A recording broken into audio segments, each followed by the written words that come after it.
नमस्कार। आज हम बाल हनुमान सूर्य निगलने की लीला से जुड़े कुछ अंशों पर बात कर रहे हैं।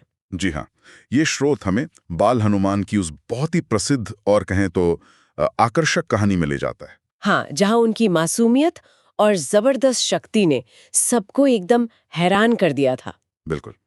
और ये सिर्फ एक कहानी नहीं है, ये स्रोत मतलब बाल हनुमान के चरित्र के उन पहलुओं पर रोशनी डालता है जिन्हें हम अक्सर शायद उतना ध्यान नहीं देते।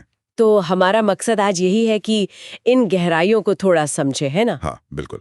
तो चलिए उस सुबह के सीन से शुरू करते हैं। आकाश में वो सुनहरा सूरज चमक रहा है और नीचे आंगन में एक छोटा सा बालक खेल रहा है हनुमान। स्रोत बताता है कि वे कोई आम बालक नहीं थे। अच्छा, कैसा वर्णन है उनका? उनकी आंखों में जैसे आग सी चमक थी, पर दिल बिल्कुल मक्खन जैसा नर्म।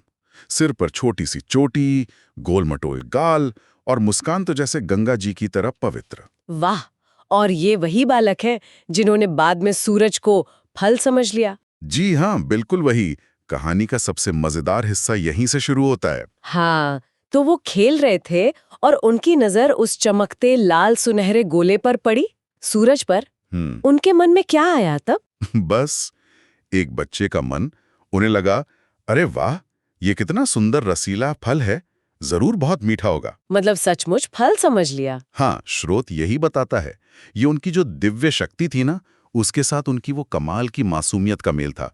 उन्हें सच में वो कोई खाने की चीज लगी। और फिर? देर नहीं की होगी, बिल्कुल नहीं। फौरन उसे पाने के लिए उछल पड़े।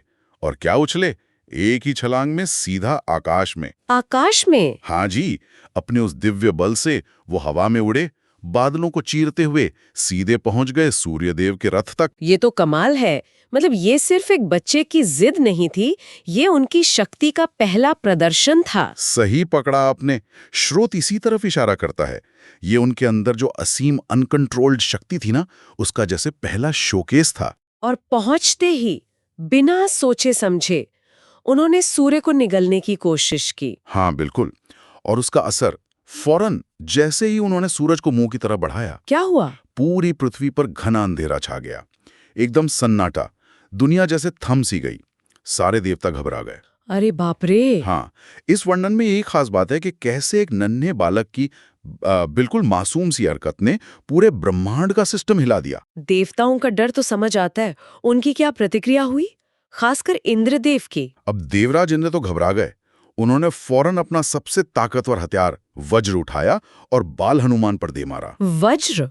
बालक हनुमान पर? हाँ, ये दिखाता है कि देवता उस अनदेखी अनजानी शक्ति से कितने परेशान हो गए थे। उन्हें समझ नहीं आया कि ये क्या हो रहा है। फिर तो हनुमान जी गिर पड़े होंगे। हाँ, वज्र के प्रहार से वे मूर्छित होकर धरती पर आ गिरे।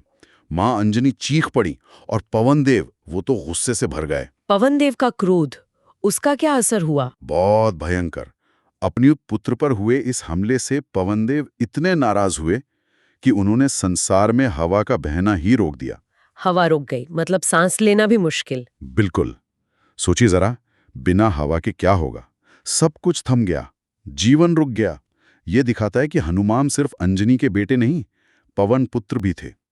उनका अपमान पूरे संसार पर भारी पड़ा। ये तो बहुत बड़ा संकट खड़ा हो गया। इसका हल कैसे निकला फिर? यहीं पर भगवान विष्णु आते हैं, है ना? जी हाँ, जब हालात इतनी गंभीर हो गई, तब भगवान विष्णु प्रकट हुए। उन्होंने पहले तो देवताओं को शांत किया, समझाया, और फिर एक बहुत जरूरी राज खोला। क्या राज? उन्होंने बताया कि ये बालक कोई साधारण बालक नहीं है। ये भविष्य में उनके राम अवतार का सबसे बड़ा भक्त, सबसे बड़ा सहायक बनेगा। इसके अंदर ईश्वरीय शक्तियां छुपी हुई हैं। ओह, तो ये पूरी घटना एक तरह से हनुमान जी की शक्तियों का परिचय बन गई सबके लिए। हाँ, बिल्कुल सही कहा आपने। विष्णु जी के समझाने पर फिर ब्रह्मा जी, शिव जी, सभी बड़े देवताओं ने बाल हनुमान को न सिर्फ दोबारा जीवन दिया, बल्कि ढेरों वरदान भी दिए। कैसे वरदान? स्रोत बताता है कि उन्हें अमर होने का वरदान मिला। आग उन्हें जला नहीं सकती, पानी डुबा नहीं सकता, यहाँ तक कि यमराज भी उन पर अपना अधिकार नहीं रख सकते। बस यहीं से उनकी उस जबरदस्त शक्ति का अध्याय शुरू होता है। लेकिन स्रोत सिर्फ उनकी शक्तियों की लिस्ट नहीं देता है ना, वो उनके बल के असली सोर्स पर भी जोर देता है। बिल्कुल। और मेरे ख्याल से यही इस स्रोत की सबसे अहम बात है। इसमें साफ साफ कहा गया है कि हनुमान जी की असली ताकत उनके शारीरिक बल या उन वरदानों में नहीं थी। तो फिर कहाँ थी? उनके दिल में बसे बेइंतहा प्यार और सच्ची मासूम भक्ति में। क्या स्रोत इसका कोई उदाहरण देता है? कुछ छोटे-मोटे किस्से? हाँ, बड़े प्यारे उदाहरण हैं। जैसे ये बताया गया है कि वो दूध पीते समय भी मुंह से जय श्री राम जैसी ध्वनि निकालते थे। अच्छा, दूध पीते हुए भी? जी। और उनके खिलौने, वो कोई गुड़िया या गाड़ी नहीं थे। उनके खिलौने थे त्रिशूल और गदा। त्रिशूल और गधा खिलौने। हाँ, और वो खेल-खेल में ही बड़े-बड़े असुरों को दौड़ा देते थे, हरा देते थे। लेकिन कमाल की बात ये कि उनमें जरा सा भी घमंड नहीं था। सब कुछ एकदम सहज, मासूमियत से भरा हुआ। तो शक्ति और मासूमियत का इतना अद्भुत संगम। और ये कहानी क्या सिर्फ पुराने समय की बात करती है? नहीं, यही तो खास बात है। स्रोत का अंत इस सोच के साथ होता है कि हनुमान जी आज भी मौजूद हैं, हमारे बीच। आज भी? कैसे? कभी हवा के झोंके में उनकी मौजूदगी महसूस होती है, कभी किसी बच्चे की निश्चल मुस्कान में, या कभी हमारे अपने अंदर के उस विश्वास में जो मुश्किल घड़ी में कहता है, मैं हार नहीं मानूंगा। उनकी शक्ति कोई बीती हुई कहानी नहीं, वो एक जीती जागती प्रेरणा है। ये तो वाकई बहुत गहरी बात है कि कैसे एक बालक की वो मासूम भक्ति और अनजाने में दिखाई गई शक्ति ने पूरे ब्रह्मांड पर असर डाला। शक्ति, सरलता और समर्पण, इनका रिश्ता कितना गहरा हो सकता है? ये सवाल हम अपने श्रोताओं के लिए छोड़ सकते हैं सोचने के लिए। हाँ, बिल्कुल।